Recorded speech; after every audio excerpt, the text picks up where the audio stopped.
আপনারা জানেন কি, আজকের আধুনিক চিকিৎসার যন্ত্রপাতি, অস্ত্রোপচারের জন্য সরঞ্জাম কিংবা অজ্ঞান করার প্রযুক্তি, এই সব কিছু আবিষ্কৃত হওয়ার বহু বৎসর আগেই প্রাচীন ভারতে এমন একজন ব্যক্তি ছিলেন যিনি করতেন জটিল অস্ত্রোপচার, জোড়া লাগাতেন কাটার নাক আর দূর করতেন চোখের অন্ধকার। পবিত্র কাশী নগরীতে, যেখানে গঙ্গার ধারা যেন ঈশ্বরের মহিমা আর বাতাস ভরে থাকত জ্ঞানের গন্ধে, সেখানেই জন্ম নিয়েছিল এমন এক বৈপ্লবিক চিকিৎসা বিদ্যা যা শুধু রোগ সারাতে নয়, ইতিহাসও রচনা করেছিল।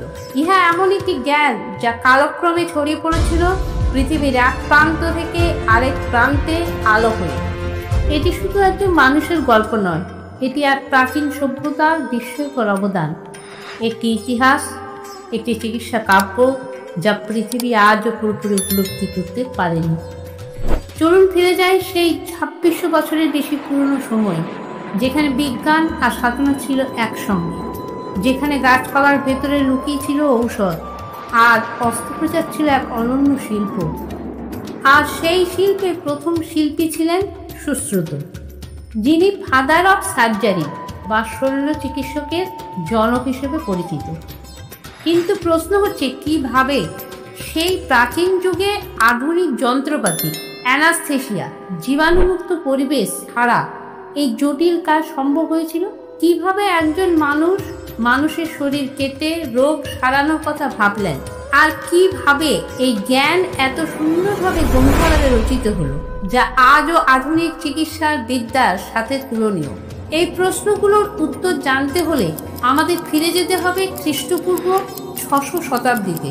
প্রাচীন ভারতের কাশীনগরে, বর্তমানে বারাণসী, তখন শুধু ধর্মের কেন্দ্র নয়, চিকিৎসা, বিজ্ঞান, গণিত, জ্যোতির্বিদ্যা এবং দর্শনের অন্যতম কেন্দ্র ছিল। ঋগ্বেদ থেকে ভারতবর্ষের চিকিৎসা বিদ্যার একটি শক্ত ভিত্তি গড়ে উঠেছিল। আয়ুর্বেদ তখন কেবল তেল মালিশ বা ভেষজ ঔষধের মধ্যেই সীমাবদ্ধ ছিল না। মন, আত্মা, শরীর এবং প্রকৃতির মধ্যে ভারসাম্য রক্ষার একটি পূর্ণাঙ্গ বিজ্ঞান ছিল। চিকিৎসা বিজ্ঞানের প্রধান 3টি শাখা ছিল: চরক, অভ্যন্তরীণ ঔষধ, সুশ্রুত, শল্য চিকিৎসা এবং বাগভট্ট, সমগ্র আয়ুর্বেদ। সুশ্রুত ছিলেন ধন্বন্তরীর শিষ্য। ধন্বন্তরীকে আয়ুর্বেদের দেবতা বলা হয়।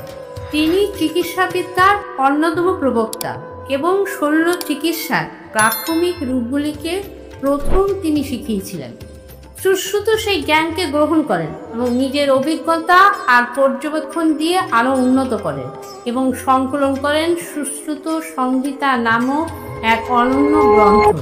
এই গ্রন্থ শুধু একটি চিকিৎসার পুস্তক নয়, এটি প্রাচীন ভারতের চিকিৎসা বিজ্ঞানের এক বিশাল নথি। এতে আছে মানুষের শরীরের গঠন, রোগের কারণ, অস্ত্রোপচারের ধরন, বিভিন্ন যন্ত্রপাতির বিবরণ এবং শল্য চিকিৎসার প্র্যাকটিক্যাল গাইডলাইন। সুশ্রুতর জন্ম সম্পর্কে নির্দিষ্ট কোনো তথ্য পাওয়া যায়নি, তবে অনুমান করা হয় যে তিনি খ্রিস্টপূর্বের 600 শতাব্দীর আশপাশের মধ্যে জন্মগ্রহণ করেছিলেন।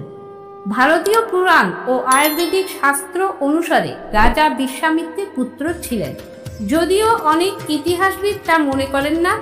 তার প্রকৃত পরিচয় ছিল একজন চিকিৎসাবিদ, দার্শনিক, গবেষক ও শিক্ষক হিসেবে। সুশ্রুত মনে করতেন একজন চিকিৎসককে রোগ নয়, রোগের জীবনীও বোঝা উচিত। তার মতে চিকিৎসা শুধু রোগ সারানোর জন্য নয়, রোগ প্রতিরোধ এবং স্বাস্থ্য রক্ষার এক সমন্বিত পদ্ধতি। তিনি বিশ্বাস করতেন ছাত্রদের শুধু বই পড়ে নয়, হাতে কলমে শিখতে হবে। তাই তিনি শিখিয়েছিলেন সব ব্যবচ্ছেদ, সবজি বা পশুর অঙ্গে অস্ত্রোপচারের অনুশীলন, দৈনন্দিন সুচিতা ও নৈতিক আচরণ।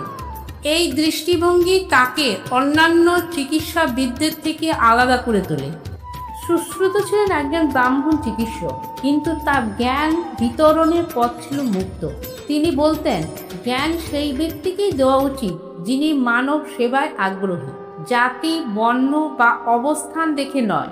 তিনি আয়ুর্বেদের ত্রিদোষ তত্ত্ব, বাত, পিত্ত, কফ ভিত্তিক রোগ বিশ্লেষণের উপরে জোর দিতেন।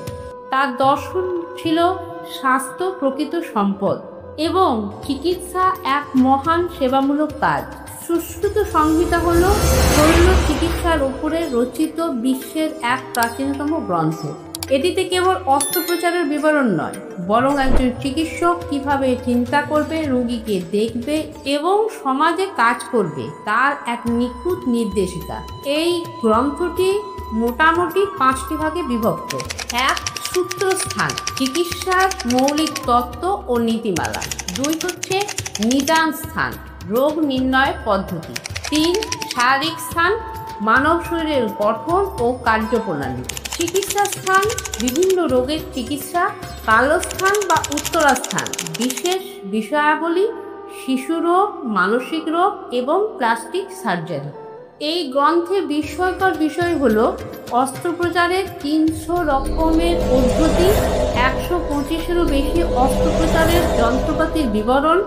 এছাড়াও আশ্চর্যের বিষয় হলো নাক প্রতিস্থাপনের পদ্ধতির বিশদ বিবরণ বর্ণিত আছে এই গ্রন্থে। প্রাচীন ভারতে অপরাধীদের নাক কেটে দেওয়া হতো। সেই অবস্থা থেকে নাক গঠনের পদ্ধতিটি ছিল এক বিস্ময়কর উদ্ভাবন। সুশ্রুত শুধু প্রাচীন ভারতের নয়, বরং বিশ্বের প্রথম সার্জন হিসেবে গণ্য হন, যিনি আধুনিক শল্য চিকিৎসার ভিত্তি স্থাপন করেছিলেন। এর পরের ভিডিওতে জানতে পারবেন এই গ্রন্থটি কিভাবে ইউরোপ তাদের নামটি ছড়িয়ে দিয়েছিল।